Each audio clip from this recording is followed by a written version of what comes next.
All right, today we're jumping into a really fascinating theological argument. It tackles a puzzle that's been on the minds of thinkers for, well, centuries. So let's get right into the puzzle itself. So here's the big question at the heart of it all.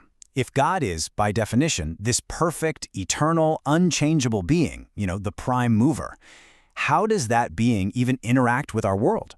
Our world is all about time and space and constant change. How can the infinite touch the finite without, breaking the rules of its own nature? That's the problem our source material is determined to solve.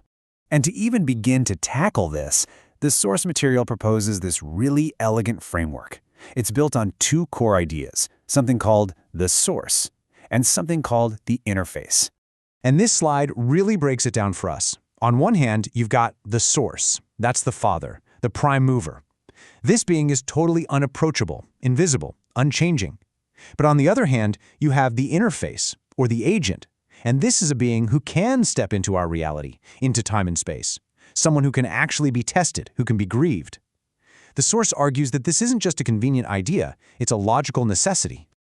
Okay, so if this agent is the key, how does that relationship even work? Well, the source argues the answer isn't buried in Greek philosophy. Nope. It's found in a really powerful concept from ancient Hebrew law. And it all comes down to this one concept, the shaliach. In ancient Hebrew law, a shaliach is an agent, an emissary. And here's the crucial part.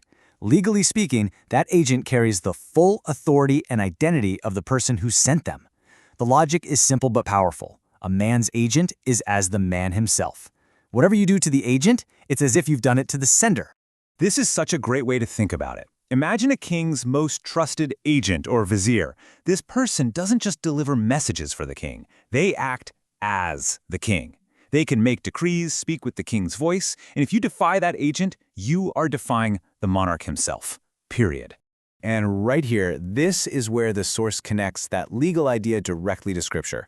When God says of this agent, "My name is in him," that's the whole ball game. It's like a king handing over his signet ring, his name, his seal of authority. That ring gives the agent the power to use the king's signature, to act with his total, absolute authority. So that's the theory, but where do we actually see this agent, this shaliach, in action? The source argues that we see him all over the Old Testament as a very specific and pretty mysterious figure, the angel of the Lord.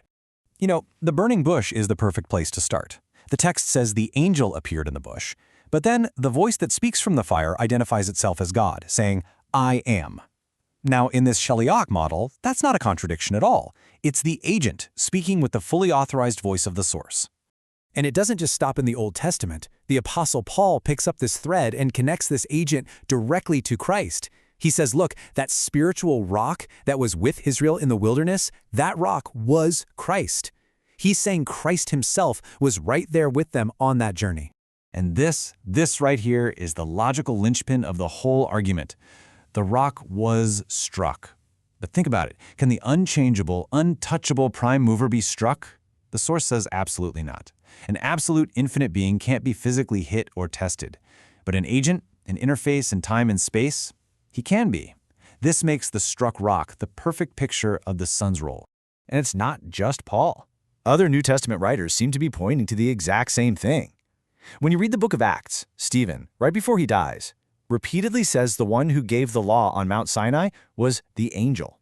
And even more directly, some of the very earliest copies of the book of Jude say that it was Jesus who saved the people out of Egypt. The pattern just keeps showing up. Okay, so we've laid out all these pieces. What's the bigger picture here? What does this all mean for theology? Well, this agent model paints a very different picture from the more traditional understanding of the Godhead that came later. This slide is so important because it puts the two views side by side. The traditional Nicene view says the Son is of the same substance as the Father, co-equal in rank, with a nature that's totally static and unchanging. But the Shaliach view argues for a unique, subordinate agent. His rank isn't his own, it's delegated from the Father. And his nature isn't static, it's dynamic, it's capable of growth and maturation through labor. And that idea of a dynamic, maturing nature, well, it's not just pulled out of thin air. You see it in passages like this one from Hebrews, the idea that the Son learned obedience and was made perfect. That just doesn't compute for a being who is already eternally static and perfect. but it fits perfectly for an agent who grows through real lived experience. The source uses this incredible metaphor for it.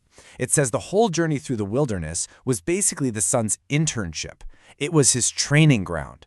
This was the process that took him from being the architect of creation, someone who understood things in theory, and forged him into a veteran commander, someone who had learned leadership through actual struggle and suffering. Okay, but wait a minute. You might be thinking, what about forgiving sins? Isn't that something only God can do? Well, the source argues that even this fits the agent model perfectly. Jesus says the Son of Man has authority on earth to forgive sins. The wording implies it was given to him, it was bestowed. It wasn't something he had inherently by his own nature, but it was delegated to him as the supreme shaliach, carrying the monarch's authority.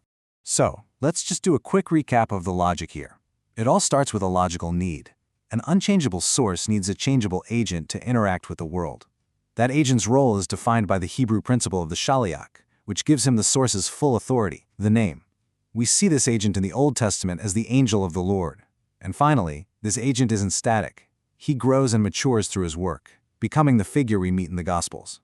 And that leaves us with this final, powerful question to think about. The source really challenges us to see things differently. What if the glory of Jesus isn't about some static, timeless quality, but instead, it's found in the incredible story of an agent who earned his authority through suffering and perfect obedience to ultimately become the worthy heir of all things? It's a really powerful idea to chew on.